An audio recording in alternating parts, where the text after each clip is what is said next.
నమస్తే. నేను మీ అశ్విని కుమార్. త్వరలో 4 రాష్ట్రాలు అసెంబ్లీ ఎన్నికలకు వెళ్ళబోతున్నాయి.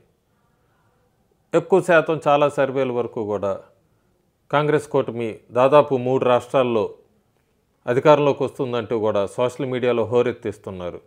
నిజంగానే గ్రౌండ్ లెవెల్లో అట్లా ఉందా? అంత వ్యతిరేకత ఉందా రాష్ట్రాల్లో, ముఖ్యంగా ఎన్డీఏ అలయన్స్ మీద? హర్యానా తీసుకుంటే చాలా వరకు ఎక్కువ కాంగ్రెస్ కూటమి గెలుస్తుందంటూ కూడా సోషల్ మీడియాలో వస్తున్న సర్వేలే తప్ప గ్రౌండ్ లెవెల్లో చూసుకుంటే నిజంగానే అంత వ్యతిరేకత ఉంటే కనుక ఎన్డీఏ లేదా బీజేపీ మీద కాంగ్రెస్ పార్టీ సమాజ్వాదీ పార్టీతోనూ ఆమ్ ఆద్మీతో పార్టీ చేతులు కలపాలని అంత ప్రయత్నాలు చేయదు. కాంగ్రెస్ పార్టీ ఖచ్చితంగా తెలుసు, అక్కడ 10 సంవత్సరాల నుంచి బీజేపీ అధికారంలో ఉంది. దాదాపు అసెంబ్లీ ఎన్నికల్లో 45 స్థానాల పైన ఇంకా పట్టు ఉంది బీజేపీకి. దాన్ని ఢీ కొట్టాలి అంటే సమాజ్వాదీ పార్టీతో ఆమ్ ఆద్మీతో కూడా చేతులు కలపాల్సిందే అని. అందుకే ప్రస్తుతానికి హర్యానాలో గ్రౌండ్ లెవెల్ ఇంకా క్లియర్ లేదు, వన్ సైడ్గా చూసేట్లేదు ఎన్నికలు ప్రస్తుతం ఇప్పుడున్న పరిస్థితులు బట్టి. దాదాపు హోరాహోరీకి వెళ్ళొచ్చు, అంత స్వీప్ అనేది అయితే అక్కడ కనబట్టలేదు హర్యానాలో. జార్ఖండ్లో అయితే క్లియర్గా బీజేపీకి ఎడ్జ్ అనేది చెప్తున్నాయి ఏ సర్వేలు చూసినా కూడా. జమ్మూ కాశ్మీర్లో కూడా పరిస్థితులు మారుతున్నాయి. కాంగ్రెస్ కూటమి అనుకున్నారు, ఎన్సీపీ అట్లాగే పీడీపీ, కాంగ్రెస్ ఇవన్నీ కూడా అనుకున్నారు, కానీ పరిస్థితులు కూడా స్లోగా ఎన్డీఏ అలయన్స్ వైపుకి కొద్దిగా మొగ్గు చూపుతున్నాయి. అంటే అధికారంలోకి వస్తుందని కాదు, కొద్దిగా పికప్ అయింది.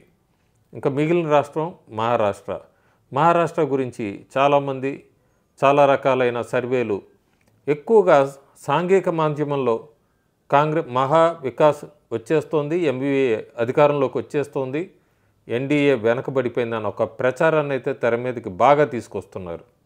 దాదాపు లోక్సభ ఎన్నికల్లో ఈ రకంగా తీసుకొచ్చారు, ప్రచారం చేశారు. లోక్సభ ఎన్నికల్లో చాలా సర్వేలు తప్పైనాయి కాబట్టి ఎన్డీఏకి 370 రాలేదు, కాబట్టి బీజేపీకి 300 పైన స్థానాలు రాలేదు, 240 స్థానాలకే పరిమితమైంది. అందుకని చెప్పి ఈ రకమైన ప్రచారం తీసుకొని వస్తే వాళ్ళ వ్యూహం ఎక్కడైనా ఫలిస్తుందా అన్న టైప్లో వాళ్ళ ఆ మార్గాలను ఎంచుకుంటున్నారు. ప్రస్తుతానికి మహారాష్ట్రలో నిజంగానే అలాంటి పరిస్థితి ఉందా? ప్రజలు అంత వ్యతిరేకంగా ఉన్నారా ఎన్డీఏ మీద అని చూస్తే మనకి మహారాష్ట్రలో ఫడ్నవీస్కి చాలా మంచి పేరుంది, చాలా గట్టి పట్టు కూడా ఉంది మహారాష్ట్ర రాజకీయాల మీద. ఆయన తీసుకొచ్చిన రాయగఢ్ ఈ ప్లాన్ అంతా కూడా, ప్రాజెక్ట్స్ అన్నీ కూడా వర్కౌట్ అవుతున్నాయి. రాయగఢ్కి సంబంధించి వాళ్ళు ఎయిర్పోర్ట్కి తీసుకొచ్చింది కానీ, లేకపోతే అడ్మినిస్ట్రేటివ్ బిల్డింగ్స్ కానీ, అంబేద్కర్కి సంబంధించిన భవన్ కానీ, ఇవన్నీ కూడా పాజిటివ్ ఈల్డ్స్ ఇస్తున్నాయన్నది కనబడుతోంది మహారాష్ట్రలో. అంతేకాదు ఏకనాథ్ షిండే కూడా ముఖ్యమంత్రిగా ఆయన చెప్పాల్సినవన్నీ చెప్తున్నాడు, చేయాల్సినవి చేస్తున్నాడు. ఆర్టీసీ ఎంప్లాయీస్కి అందరికీ కూడా శాలరీస్ అంతా కూడా హైక్ ఇచ్చాడు. అంతేకాకుండా మెజారిటీ ఎస్టీ వర్కర్స్ అందరికీ కూడా పెద్ద రిలీఫ్ ఇచ్చాడు ఆయన. శాలరీ ఎస్టీ ఎంప్లాయీస్కి సంబంధించి 6,500 కోట్లు బేసిక్ పేలో పెంచాడు ఆయన శాలరీస్ అన్నీ. అట్లాగే యాన్యువల్ పాసెస్ అంతా కూడా ఎస్టీలకి వాళ్ళ ఫ్యామిలీస్కి సంబంధించి బస్ పాస్ అంతా కూడా ఎస్టీ వరకు సంబంధించి ఫ్రీ అనేది ఇచ్చాడు ఆయన. మెడికల్ ఇన్సూరెన్స్లు పెంచాడు. ఇవన్నీ కాకుండా మహారాష్ట్ర ఇప్పటికీ చూస్తే కూడా 2వ స్థానంలో ఉంది ఎఫ్డిఐ, హైయెస్ట్ ఎఫ్డిఐలో కూడా. దీనికి అంతటి కారణం ఫడ్నవీస్ ప్లస్ ఏకనాథ్ షిండే అనే కాంబినేషను మహారాష్ట్రలో ముందుకెళ్తుందని చెప్పచ్చు. అట్లాగే వీళ్ళు తీసుకొచ్చిన పెద్ద స్కీము ఈ మధ్య బాగా వర్కౌట్ అవుతుంది, గేమ్ చేంజర్ అని చెప్పచ్చు, లడ్కీ బెహనీ స్కీమ్.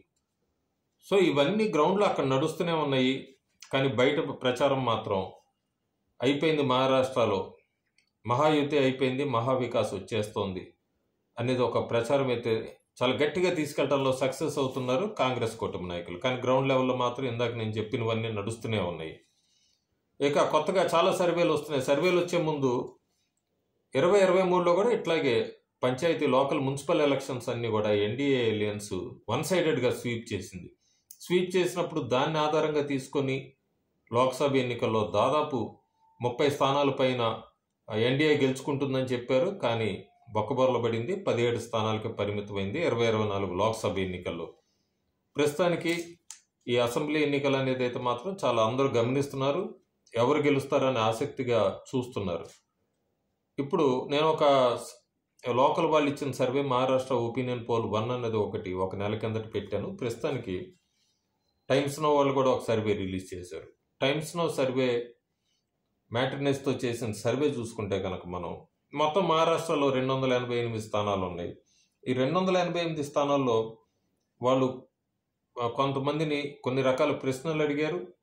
ఏ రకంగా ఏ ప్రభుత్వం అయితే బాగుంటుంది, ఎందుకు ఎవరికి ఓటేద్దాం అనుకుంటున్నారు. అందులో చాలా ముఖ్యమైన కీది ఒకటి ఉంది. బీజేపీకి న్యాచురల్ ఎలియన్స్ పార్ట్నర్ మహారాష్ట్రలో ఎవరు అనుకుంటున్నారు అని అడిగినప్పుడు శివసేన షిండే ప్లస్ అజిత్ పవార్ది 18% అని చెప్పారు. అందులో చూసుకుంటే మళ్ళీ శివసేన షిండేది అయితే 39% అని అన్నారు. ఎన్సీపీ అజిత్ పవార్ దానికి 9% అన్నారు.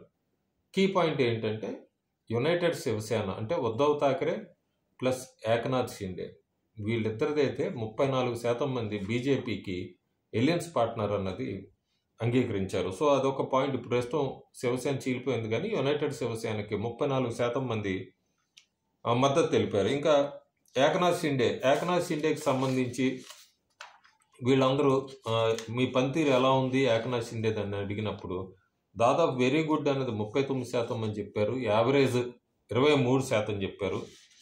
Not at good at all 21% చెప్పారు. ఇప్పుడే ఏం చెప్పలేము అన్నది 17% మంది చెప్పారు. అంటే వెరీ గుడ్ 39% ఉంది, యావరేజ్ 23 ఉంది. దాదాపు 60% మంది ఏకనాథ్ షిండే అతను మహారాష్ట్ర సీఎంగా అతని పనితీరు మీద ఓకే అన్న వాళ్ళు 60% పైన ఉన్నారు.